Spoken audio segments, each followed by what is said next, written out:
understanding the basic psychology of the dog you have in your house is quite important.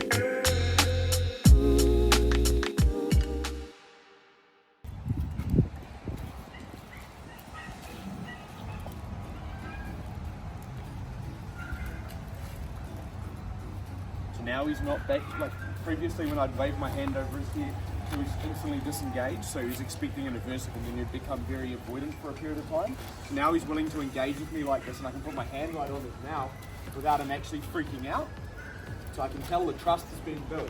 He's wanting to engage with me now, and he's not worried about an aversive randomly happening when he engages with me. So what's happened as a trainer is the dog's tried to engage with somebody, trainer, whoever it is, has just hit him on an e-collar or corrected him. And so the dog's going, I'm finally wanting to engage and I want to build some trust. I don't really know how to, and then we've got punished, and that's actually completely broke the trust. So I just kind of want to use the least amount of kind of force I have to get this to stop. So that's good. If he does it on his own, that's good. But I also don't want to reinforce him for this because I don't want him to start to want to play with the leash. However, I can tackle this in another setting. So what I could do is just take this as a win and be like, okay, cool, you want to play with the leash, that's all good, I'm okay with that. Because it's very easy to stop this. If I just touch him, he's going to stop. That's not an issue. I don't want to lose the trust. So what I might do is wait for him to disengage, or just maybe give him a run around on his own for a little bit. And then once he's calmed down, I'll go in with the toy and play with him and give him an outlet for this. And then I'll come back and put him on a leash and see how he responds. Actually, he stopped. You might just go give me that toy there. You can see how much space he's given me. That's a pretty clear indicator, like he's gone back to being a bit nervous again, I think. There you go. And this is a win. And so I'm really hesitant to how much pressure I put on this tug. So I kind of want him to feel like he's constantly winning, and I'm not going to rip it out of his mouth, because the second I tug, even put a little bit of pressure on like this, it's a chance he might just completely back off, just because of his previous learning history. There we go. That's a boy. And I can use this as an opportunity to teach him impulse control. Good boy. There you go. Good boy. I like the fact he's even letting me touch it with him. This is good. Good boy. Good boy. Drop. Good. Yes. Good boy.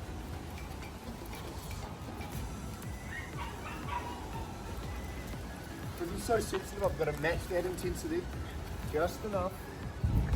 I don't want to overpower and make him feel like I'm trying to rip the toy out of him. It's a game. Drop. Good. Drop. Good. Drop. Good. Drop. Good. Yes. Good boy. You see there, he kind of went on his own, so that's that lack of impulse control. And this is what I want to work on with this guy.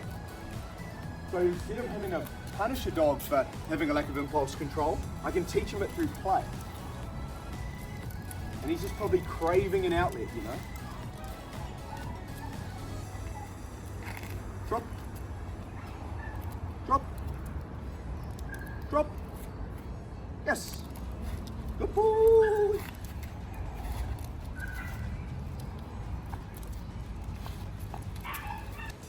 And I want him to be able to, drop, to be able to move the toy around, drop, and him not want to touch it. Drop.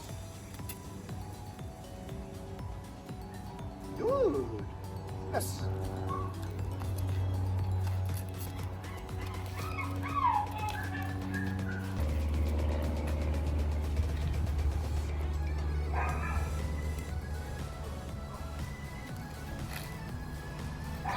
So he's seen a distraction. I want to make sure he doesn't make any. Yes, that's okay. I'm okay with that. He didn't go back into a reactive state. He just got a little bit distracted.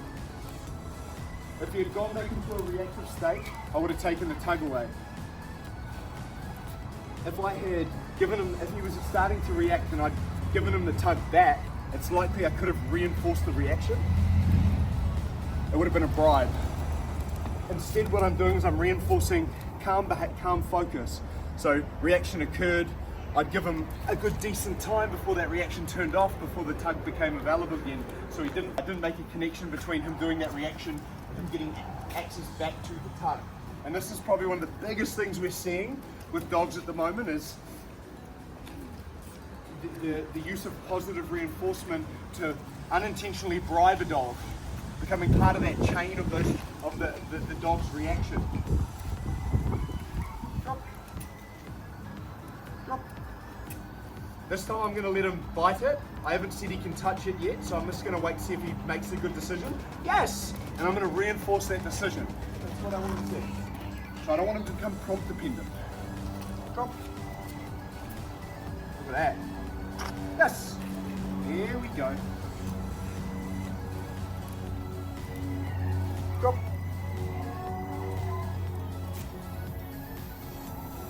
Yes. So I love that decision he's making to back off on his own. He's kind of, I ask him to drop, he comes in for that one little tester. Instead of me constantly having to tell him to drop, I see if I can get him to figure it out on his own. Drop. Sit. Yes.